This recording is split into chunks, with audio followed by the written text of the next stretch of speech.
గుండు కాదండి, బట్టతల. అంటే ఈ పక్క ఇదంతా జుట్టు మొత్తం బట్టతల. అరే బట్టతల కంటే గుండు బెటరు, బట్టతల అంటే మరి దరిద్రంగా ఉంటుందని చెప్పేసి వీడు ఒక ట్రిమ్మర్ కొనుక్కొని ఈ పక్క బట్టతల పెరిగిన ప్రతి చోట ఇటు గీక్కుంటా ఉంటాడు వీడికి. ఎందుకంటే గుండె బెటరు, బట్టతల ఉంటే మరి దరిద్రంగా ఉంటుంది అని చెప్పేసి పెళ్లి పెటాకులు ఏం లేవు కదా, 40 ఏళ్ళు వచ్చినాయి, పెళ్లి పెటాకులు ఏముండవు, షార్ట్ టెంపర్ గాడీడు, ఎప్పుడు చూసినా గుండు నున్నగా ఉంటుంది అన్నమాటకి. మరి ఈ గుండు నున్నగా ఉంటే మరి ఇది కూడా బాగోదు కదా అని చెప్పేసి ఇటు అడ్డంగా నామాలు పెట్టి హరహర మహాదేవ అంటుంటాడు. 50 కోట్లు ఏదో పరువు నష్ట దాబా వేసిండు. నేనేమంటున్నా అంటే అరే 50 కోట్లు కాదు, మీ షిరిడి సంస్థానం కానీ మీరు కానీ 1000 కోట్లు కూడా ఇస్తాం, ఓకే, డౌట్ ఏం లేదు. కాకపోతే మీరందరూ వచ్చి కింద మోకాల మీద నించొని ఇట్లంటే 2000 కోట్లు కూడా ఇస్తాం. Welcome to Telugu ex Christian YouTube channel. So ఇప్పుడు మనము ఈ వీడియోలో మనం డిస్కషన్ చేద్దాం. సనాతన ట్రావెల్ ప్రమోద్ గాడు వీడికి ఈ మధ్య లేపితన్నిచ్చుకోవడం అనేది వీడికి బాగా అలవాటు.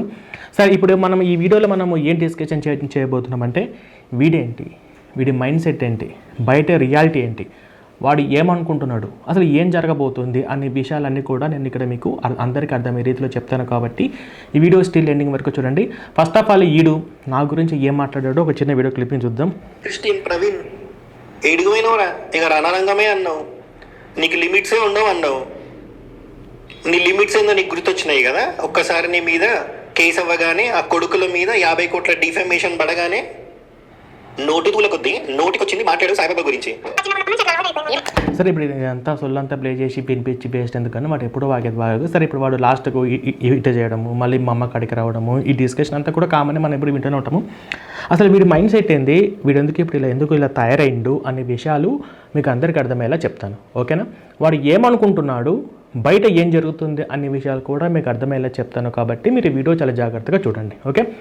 ఫస్ట్ ఆఫ్ ఆల్ వీడు ఇన్స్టాగ్రామ్లో అమ్మాయిలు పరిచయం చేసుకున్నాడండి. అదే అమ్మాయి భవాన్ని ఇంకొక 2-3 పరిచయం చేసుకున్నాడు. అసలు నాకు అర్థం కానటువంటి విషయం ఏంటంటే అసలు ఇప్పటికీ ఇన్స్టాగ్రామ్లో అమ్మాయిలు ఎట్లా పరిచయం అవుతారో నాకు తెలియదు. ఎందుకంటే నేను సుమారు ఒక 20-30 మంది అమ్మాయిలకు పెట్టి నాకు ఒక్క అమ్మాయి రిప్లై ఇలా. ఈ ఫేస్బుక్లో కూడా అంతే. కానీ ఇన్స్టాగ్రామ్లో పరిచయం చేసుకొని అమ్మాయిలు పరిచయం డైరెక్ట్ పెళ్ళిళ్ళు కూడా చేసుకుంటున్నారు. కానీ నాకు విన్నప్పుడు ప్రతిసారి ఆశ్చర్యం అనిపిస్తూ ఉంటుంది. సరే వీడికి ఒక 40 ఏళ్ళు వచ్చినాయి. ఇన్స్టాగ్రామ్లో అమ్మాయిలు కొంతమంది పరిచయం చేసుకున్నాడు. ఈ సనాతన ధర్మం ఇవన్నీ ఏమీ లేదన్నమాట, సొల్లే అంతా పరిచయం చేసుకొని వాళ్ళని ఒక గ్రూప్ క్రియేట్ చేసి వీడి వల్ల పరిచయమైనటువంటి అమ్మాయిలు వీడితో కాకుండా వేరే వాళ్ళతో మాట్లాడడము, వీడు లవ్ ప్రపోజ్ కూడా చేసిండు కదా ఆ సినిమా థియేటర్ కాడ. వీడు కొంచెం షార్ట్ టెంపర్తో అమ్మాయిలు కొట్టడము, మళ్ళీ అమ్మాయి వాళ్ళ బ్రదర్స్ తీసుకొచ్చి వీడిని కొట్టడము, మళ్ళీ వీడు పోలీస్ స్టేషన్ అంటే వీడు కొట్టించుకోవడము తిట్టించుకోవడం అనేది వీడికి డైలీ అలవాటు. అలా లేకపోతే వీడికి ఏదో మిస్ అయినట్టు ఉంటుంది అన్నమాట. సో అదనమాట వీడి. ఇట్లాగా వీటి ద్వారా పరిచయమైన అమ్మాయిలు వీటికి కాకుండా వేరే వాళ్ళకి ఎక్కువ ఇంపార్టెన్స్ ఇవ్వడంతో వీడికి బాగా మండిపోయింది. మళ్ళీ వాళ్ళకి దత్తబంధు అవార్డు వరకు వెళ్ళడము, ఇంకా అక్కడి నుంచి బాగా రావడంతో వీడికి బాగా ఇంకా ప్రెస్టేషన్ తట్టుకోలేకపోతున్నారు అనమాట. అరే నేను పరిచయం చేస్తే వీళ్ళు ఎక్కడికెక్కడికో ఎదిగిపోతున్నారు, నేనేంది ఇక్కడే ఉన్నానని చెప్పేసి వీడికి ఈ విధంగా బాగా మండుతూ ఉంది. అందరూ వీడికి గుండు అనుకుంటారు. అంటే వీడికి ఉండేది గుండు కాదండి, బట్టతల. అంటే ఈ పక్క ఇదంతా జుట్టు మొత్తం బట్టతల. అరే బట్టతల కంటే గుండు బెటరు, బట్టతల అంటే మరి దరిద్రంగా ఉంటుందని చెప్పేసి వీడు ఒక ట్రిమ్మర్ కొనుక్కొని ఈ పక్క బట్టతల పెరిగిన ప్రతి చోట ఇటు గీక్కుంటా ఉంటాడు వీడికి. ఎందుకంటే గుండె బెటరు, బట్టతల ఉంటే మరి దరిద్రంగా ఉంటుంది అని చెప్పేసి పెళ్లి పెటాకులు ఏం లేవు కదా, 40 ఏళ్ళు వచ్చినాయి, పెళ్లి పెటాకులు ఏముండవు, షార్ట్ టెంపర్ గాడీడు, ఎప్పుడు చూసినా గుండు నున్నగా ఉంటుంది అన్నమాటకి. మరి ఈ గుండు నున్నగా ఉంటే మరి ఇది కూడా బాగోదు కదా అని చెప్పేసి ఇటు అడ్డంగా నామాలు పెట్టి హరహర మహాదేవ అంటుంటాడు వీడు. ఒక్కోసారి వీడు మాటలు కూడా కొంచెము 0.5 లాగా తేడాగా రకరకాలుగా వస్తుంటుంది, అది తర్వాత సంగతి. సరే ఇది మైండ్ సెట్ ఏంటంటే వీడికి ఎవరైతే హిందూ ధర్మం కోసం పోరాడుతున్నారో, కరుణాకర్ అన్నయ్య గారు కావచ్చు, లలిత్ కుమార్ అన్న కావచ్చు, భరత్ వర్ష కావచ్చు, నేను కావచ్చు, మేమందరము ఒక స్టేజ్లో ఉన్నాము. సరే నాకెందుకు ఆ స్టేజ్ అది అదే వాడికి ఎట్లా చేయాలో తెలియదు, చేసేటోళ్ళని చేయనివాడు, చెడగొడుతూ ఉంటాడు. ఎందుకు, వాడికి తల మీద జుట్టే కాదు తలలో బ్రెయిన్ కూడా లేదు, ఓకే. సరే ఇప్పుడు వీడు ఇలా చేసేటే మాలాంటి వాళ్ళందరి మీద వీడు గత నెల రోజుల నుంచి ఇష్టానుసారంగా వీడియోలు పెట్టి నేనేదో గెలిచేసినాను, నేనేదో ఎక్కడికి వెళ్ళిపోయానని చెప్పేసి వాడు అనుకుంటూ ఉన్నాడు. సరే ఇప్పుడు వాడు అలా అనుకోవడానికి అసలు ఏం జరుగుతుందో మీకు చెప్తాను చూడండి. మాలాంటి వాళ్ళందరి మీద కేసులు పెడితే నేను ఇప్పుడు పోలీస్ స్టేషన్లో కేసులు అని చెప్తే నేను భయపడ్డాడని చెప్పేసి వాడు అనుకుంటున్నాడు. ఒరే బాబు మా ఇంటి లోపలికి కానిస్టేబుల్స్ వచ్చి నన్ను పోలీస్ స్టేషన్కి తీసుకుపోయిన సందర్భాలు ఉన్నాయి. కేపీహెచ్పిలో నా మీద కేసు ఉంది, పంజాగుట్ట పోలీస్ స్టేషన్లో నా మీద కేసు ఉంది, పెనుగంచప్రోలో నా మీద కేసు ఉంది, ఎఫ్ఐఆర్లు అయినాయి. మనకు పోలీసు వాళ్ళ నుంచి కాల్స్ రావడము, పోలీస్ స్టేషన్కి వెళ్ళడము, ఆ కేసులన్నీ డిఫెండ్ చేసుకోవడము, మళ్ళీ వాటికి విచారణ ఎంక్వైరీలో పాల్గొనడము, మళ్ళీ కోర్టుకి వెళ్ళడం అనేది నాకు ఇప్పుడు కాదు. నాకు 2016 ఎప్పుడైతే ఈ ఫీల్డ్లో దిగానో ఇవన్నీ తెలుసుకొని, ఇవన్నీ తెగించి, ఇవన్నీ ఎలా ఫేస్ చేయాలో తెలుసుకొని మేము దిగామన్నమాట. ఓకే, ఈ ఫాల్తుగాడు ఏదో నోటీసులు పంపించి ఈ నోటీసులకు భయపడ్డాడని చెప్పేసి వాడు అనుకుంటాడు. అసలు నాకేంటంటే సాయిబాబా గురించి, ఆ సాయిబాబా సచ్చరిత్ర పుస్తకం గురించి నాకు తెలుసుకోవాలని ఇంట్రెస్ట్ లేదు. అసలు ఇది నాకు అవుట్ ఆఫ్ టాపిక్ అనమాట. నాకు బైబిల్, యేసుప్రభు, క్రిస్టియానిటీ తప్ప నాకు వేరే ఏ టాపిక్ నాకు ఇంట్రెస్ట్ లేదు. ఎందుకంటే నాది ఇదే ఫీల్డ్ కాబట్టి దీంట్లో నుంచే నేను ఏదైనా పోరాడతా. కానీ వీడు నన్ను ఎందుకు గెలుకుతున్నాడంటే వీడి పాయింట్ సాయిబాబా గురించి కాదు, సాయిబాబా గురించి కానే కాదు.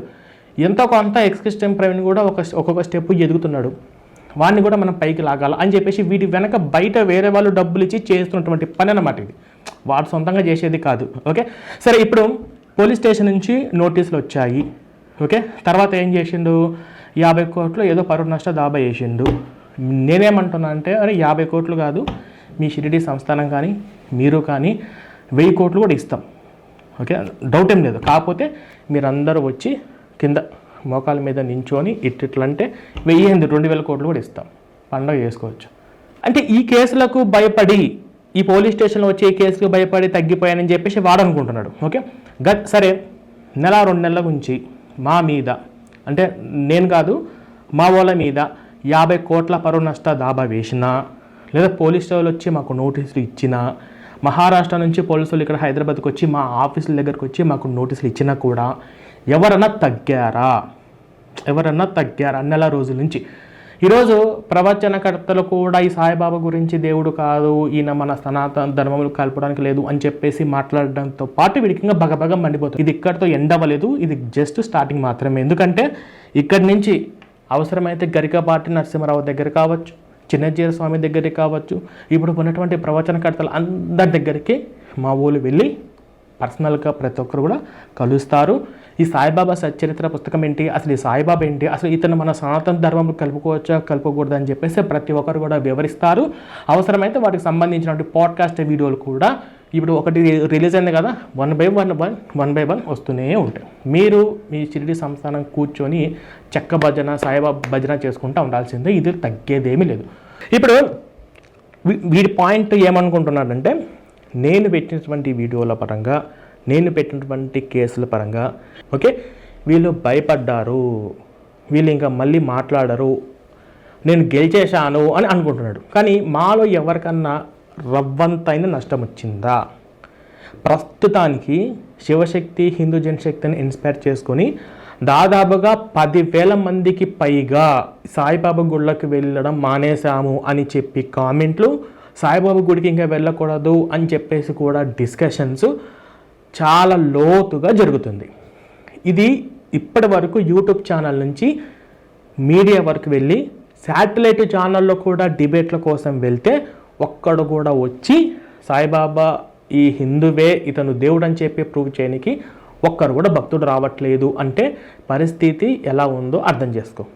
ఓకేనా, ఇది కేవలం మాలో ఎవరికి ఏం నష్టం వచ్చింది చెప్పరా? మాకు వచ్చినటువంటి నష్టం ఏంటి? మీ వీడియోలు చూసి నేను మీ ఛానల్ ఫాలో అవ్వడం మానేస్తున్నాము, ఒక హిందువుగా ఇన్ని రోజుల నుంచి నేను మీకు డొనేషన్స్ ఇచ్చాము, మేము ఇవ్వం అని చెప్పేసి మాలో ఎవరైనా ఫోన్ చేసి మాకు ఎవరైనా అన్నారా? లేదు కదా. సాయిబాబా భక్తులందరూ కూడా ఆలోచిస్తున్నారు, అరే బాబు, క్రైస్తవ మతం అనేది ఎంత పిచ్చి పీక్లో ఉంటుందో వాళ్ళ మనసులే మార్చి గెలిచినటువంటి మేము సాయిబాబా భక్తుల యొక్క మనసులో మార్చి మేము గెలవలేమా? అది మాకు పెద్ద విషయం అయితే కాదు కదా అది. కానీ సాయిబాబా భక్తులు తగ్గిపోతున్నారు, సాయిబాబా గుళ్ళకు రావట్లేదు అనేది వీడి పాయింట్ కాదు. ఒకవేళ వీడికి ఇదే పాయింట్ అనుకో, సాయిబాబా భక్తులు ఏదైతే పాయింట్ అయితే అసలు నా జోలికి ఎందుకు రావాలి? నేనేమైనా సాయిబాబా గురించి మాట్లాడినా, సచ్చరిత్ర పుస్తకాల గురించి ఏదైనా మాట్లాడినా? లేదు కదా. వీడి దగ్గర ఒక ఏదో ఆడియో రికార్డు ప్లే చేస్తుంటాడు, అలాంటి ఆడియో రికార్డులు నేను చాలా ఉన్నాయి. నేనే పర్సనల్గా కర్నూలు జిల్లా, నంద్యాల జిల్లాలో 15 నుంచి 20 మంది సాయిబాబా భక్తులను నేను వెనక్కి లాగాను. మా వీడియోల పరంగా చూపించి శివశక్తి వీడియోలు షేర్ చేసి అక్కడ మేము చెప్పే మా వాట్సాప్ గ్రూప్లలో షేర్ చేసి నేను కొంతమందిని బయటికి లాగాను అన్నమాట. వీటికి నిజంగా సాయిబాబా ఇష్యూ అయితే సాయిబాబా మీద మాట్లాడుతున్న వాళ్ళ మీద వీడియోలు చేయాలి, వాళ్ళ మీద కేసులు పెట్టాలి. కానీ నేను సాయిబాబాతో అసలు మాట్లాడుతుంటే నాలాంటి వీడియో ఎందుకు పెడుతున్నాడంటే సనాతన ధర్మం కోసము ఎవరైతే ముందుగా ఫ్రంట్ లైన్స్ ఉన్నటువంటి వారియర్స్ ఎవరైతే ఉన్నారో వాళ్ళది వీడి టార్గెట్ చేశాడంటే అది వీడి పాయింట్ కాదు, వీడి వెనక నడిపించే వాడిది అని ఇక్కడ మనం అర్థం చేసుకోవాలి. ఆ అమ్మాయి భవానీ ఉంది, ఆ అమ్మాయి అడిగిన ఒక్క ప్రశ్నకి వీడి దగ్గర సమాధానం లేదు. ఆ అమ్మాయి దమ్ముంటే డిబేట్కి రారా, నువ్వు ఎక్కడ ఏ ఛానల్లో, ఇప్పుడు మన ఛానల్లో అయితే కాదు, నువ్వు ఎక్కడ ఏ ఛానల్లో వెళ్ళి కూర్చున్నా కూడా నేను ధైర్యంగా వస్తానని చెప్పేసి ఆడపిల్ల అంటే ఆడపిల్లతో కలిసి కూర్చొని డిబేట్ చేయడానికి చేత కాదు. ఒక ట్యాబ్ ఉంటుంది, ట్యాబ్ ఉండి అది ఇది అని చెప్పి సోలు చెప్తా ఉంటాడు. కథం కథ నిన్నటి వరకు ఏం జరిగిందో మనకు అనవసరము. నిన్నటి వరకు ప్రవచనకర్తలు కావచ్చు, పీఠాధిపతులు కావచ్చు, సనాతన ధర్మం గురించి వాళ్ళు కావచ్చు, వాళ్ళు ఎవరు ఎప్పుడు ఎక్కడ సాయిబాబా గురించి ఏం మాట్లాడినా, సాయిబాబా గురించి ఏ విధంగా పూజలు అవన్నీ చేసినప్పటికీ కూడా ఇక్కడి నుంచి మనం మాట్లాడకూడదు. అంటే అప్పుడు వాళ్ళు సరిగ్గా తెలియదేమో, లేదా సాయిబాబా భక్తులు కించపచ్చడం ఎందుకని చెప్పేసి అని అనుకున్నారేమో, వాళ్ళు అప్పుడు సాయిబాబా సచ్చరిత్ర పుస్తకం గురించి ఇంకా లోతుగా అధ్యయనం చేయలేదేమో. కానీ ఇప్పుడు చేసిన తర్వాత ఇక నుంచి మాట్లాడకూడదు, ఇక నుంచి ఈ సాయిబాబా గుళ్ళని కూడా ఈగలు తోలుకుండా ఉండాల్సిందే అని చెప్పిన మాట మీద ఉండి మేము ఏం చేయాలో అది చేస్తున్నాం. అది సో ఇప్పుడు మీకు క్లియర్ అర్థమైంది కదా. వీడి మైండ్ సెట్ ఏంటి చాలా క్లియర్గా అర్థం చేసుకోవాల్సిన, వాడు ఏమనుకుంటున్నాడు, మాలో ఎవరికి రవంతా కూడా నష్టం లేదు, మాకు వచ్చి నోటీసులు ఇచ్చేంత మాత్రాన మేము భయపడి వెనక్కి తగ్గి వీడియోలు చేయడం ఆగిపోలేదు. ఓకేనా. సాయిబాబా గురించి ఈరోజు శాటిలైట్లో దేశవ్యాప్తంగా ఇప్పుడు ఉత్తరప్రదేశ్లో సాయిబాబా విగ్రహాలన్నీ కూడా చూసి బయటికి తీసుకొచ్చి పడేస్తున్నారు. ఆ వీడియోలన్నీ యూట్యూబ్లో ఉన్నాయి. ముస్లిమ్స్ వాళ్ళైతే సాయిబాబా దేవుడు కాదు, అతను ఒక ముస్లిం, ఒక ఫైకర్ అని చెప్పారు. కానీ వీడేమో వాళ్ళది బాగా షీకుతూ ఉంటాడు, వాళ్ళది బాగా టేస్ట్ కదా, వాళ్ళు షీకి ఆ టేస్ట్ బాగా ఉండేసరికి వీడికి వాళ్ళ గురించి మాట్లాడేంత ధైర్యం ఉండదు వీడికి, వాళ్ళంత బాగా టేస్ట్ ఉంటుంది అన్నమాట అది. కానీ వీడు మా మీద ఎందుకు పడుతున్నాడు, వీడేదో పెద్ద హిందూ సనాతన ధర్మం కోసం చేస్తున్న వాళ్ళ ఫ్రెండ్ లైన్ వాళ్ళు వెనకలాగని చెప్పి. ఎందుకంటే ఇప్పుడు వీడు నాకు నచ్చింది ఏంటంటే నా గురించి ఇన్ని మాట్లాడాలని నేనేం అనను, కానీ ఇంట్లో వాళ్ళని తీసుకొస్తున్నాడు. ఇప్పుడు నేను వీడి అమ్మ అనడం నాకు ఎంతసేపు, వీడి అమ్మని అనడము, వీడి అక్క చెల్లిని అనడము నాకు ఒక్క నిమిషం పని కదా. నేను ఇక్కడ కూర్చొని అనడం నాకు పెద్ద విషయం కాదు. వీడు మాట కంటే ఇప్పుడు నేను మా అమ్మ దగ్గరికి వెళ్ళి మా అమ్మతో కలిసినటువంటి వీడియోలో నేను యూట్యూబ్లో పెట్టిన, అంత ధైర్యంగా నువ్వు పెట్టగలవా? నీకు ఒక కేర్ ఆఫ్ అడ్రస్ ఉందా? మీ నాన్న దగ్గరికి వెళ్ళి నువ్వు పెట్టగలుగుతావా? ఇదిగోండి మా నాన్న, ఇదిగో మా అమ్మ, మా కుటుంబం అని నువ్వు పెట్టగలుగుతావా? నేను పెట్టినా కదా వీడియోలు. ఇంట్లో వాళ్ళ జోలికి ఎందుకు వస్తున్నాడు కారణం కదా. వీటితో మనం ఇలా మాట్లాడకూడదా? ఇంకొంచెం డోస్ పెంచాలి. కాకపోతే ఏంటంటే వీడి కొంచెం డిప్రెషన్లోకి వెళ్ళిపోయింది కాబట్టి వీడి ఒక్కొక్కసారి చూస్తే జాలి వేస్తూ ఉంటుంది. ఓకే సరే, ఫైనల్గా వాడి కింద కామెంట్లు కూడా బాగానే తిడుతున్నారు. వాడికేం అనుకూలంగా పెద్ద కామెంట్లు పెట్టినట్టు కూడా ఏమీ లేదు. ఇలా తిట్టించుకోవడం అనేది వీడికి ఎప్పటి నుంచో ఉన్నటువంటి విషయమే. ఇంకొకటి ఏంటంటే అన్నిటికన్నా మనం గుర్తుపెట్టుకోవాల్సింది, సంతోషించవలసిన విషయం ఏంటంటే వీడిని ఇట్లా ముస్లిమ్స్ కానీ క్రిస్టియన్స్ కూడా నమ్మట్లేదు. కానీ భవిష్యత్తు గురించి చెప్తున్నా, భవిష్యత్తులో షిరిడీ సంస్థానం వాళ్ళు ఎవరైతే ఉన్నారో వాళ్ళు వీని ఆ గుండు పగిలేటట్టు కొడతారు, వాళ్ళే కొడతారు. ఒక హౌలేగా ఒక గుండు ముఖమోడా, నిన్ను నమ్మి ఈ సాయిబాబా గురించి చెప్తే అసలు సాయిబాబా నీ వల్లనే ట్రోల్ అయ్యిండు. నువ్వు వాళ్ళని రెచ్చగొట్టబట్టే వాళ్ళు రోజు వీడియోలు పెట్టి మీడియాలో ప్రెస్ మీట్ పెట్టి ఇప్పుడు శాటిలైట్ ఛానల్లో డిబేట్ అంటున్నారు.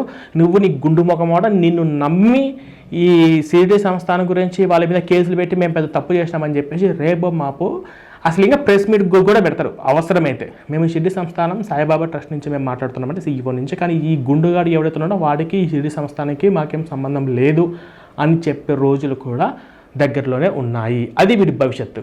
ఓకేనా, అదండి. సో ఫైనల్గా నేను ఈ వీడియో పరంగా మీకు చెప్పొచ్చేది ఏంటంటే, ఈ వీడు ఇలా మాట్లాడినివ్వండి, మనం ఎంజాయ్ చేద్దాము. ఎంజాయ్ చేసినంత వరకు ఎంజాయ్ చేసి వీటికి ఏ విధంగా బుద్ధి చెప్పాలో టైమే బుద్ధి చెప్తుంది. మనం చెప్పాల్సిన అవసరం లేదు. ఆ టైం కోసం మనం వెయిట్ చేద్దాం. ఓకేనా, థ్యాంక్ యూ సో మచ్.